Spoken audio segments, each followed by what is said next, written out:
F.T.P. presents True Tales of the Paranormal, Chapter 2. Greetings and salutations.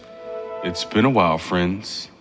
It's me, of course, Jon Theory, representing the Waters of the Westgate Instagram page, where we can cater to any and all of your spiritual needs. Here to give you all a great paranormal story for the Finding the Paranormal Instagram. There will be future collaborations, so make sure you follow us both to keep updated. I think the most interesting thing about paranormal stories is not the fact that they aren't real, but that these are times when it seems that reality no longer plays the game of logic that we're typically accustomed to.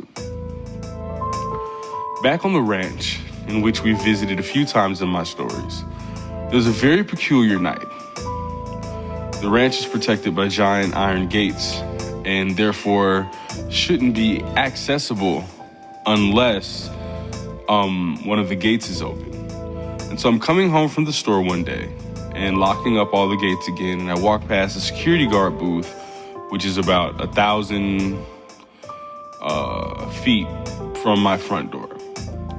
And as I'm passing a security booth, my senses kind of heighten, and I realize that something's afoot. And I take a look to my left, and in the security guard shack is a little man, one that should not have been able to find his way into the property. And so I go up to him, and I notice he has a faint, almost glow to him. And we begin to have a conversation. He begins apologizing profusely. Oh, am I not supposed to be here? Am I not supposed to be here? Is this okay? And I let him know that it's fine. You know, that I'm okay with him being there as long as he's gone by morning. Not because I had a particular issue with him being there, but the property managers aren't as charitable as I was at this phase at the ranch. And so I sat with him and we spoke, and he was telling me his story about how he came from North Carolina, drove through Texas into Nevada, been a whole bunch of places, and his car broke down here and he was having trouble, gaining his footing, but that he had some money coming in. And that the reason he actually became homeless was because of his father. And that his father made some bad decisions with their housing arrangement.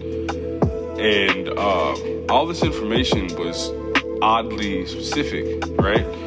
And so I asked the gentleman his name. I won't give his name on here for respect to the dead, and we'll get to that. But he told me he was hungry and thirsty, and so even though I had just gotten back from the store, I actually took a trip, once again, half a mile to the nearest gas station, and got him some food and some drinks and, stuff to make him feel comfortable.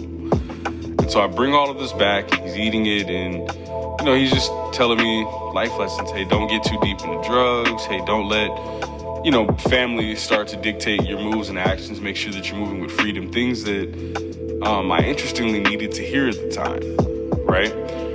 And so I say my goodbyes to him. He says his goodbyes to me. And I say, hey, I'm going to come and let you out in the morning. And he said, okay, no problem. And so I go in the house, and of course, I ask one of the spirits that I work with, hey, is that a person or a spirit? And I was told that man had been dead for a long, long time. And so curiously enough, I searched his name on Google, and fatal car accident that was spurred by an argument between him and his father.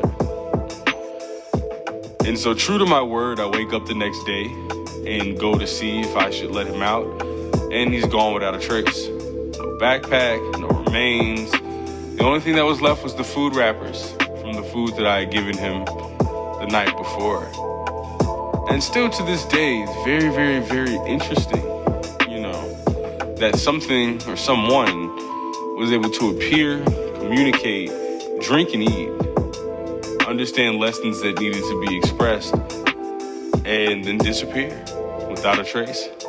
But that has been me, and that is my story, one of many, from Jon Theory. Again, I represent Waters of the Westgate, here giving stories to the Finding the Paranormal Instagram page. We will have collabs in the future, so follow us both. And thank you for your time.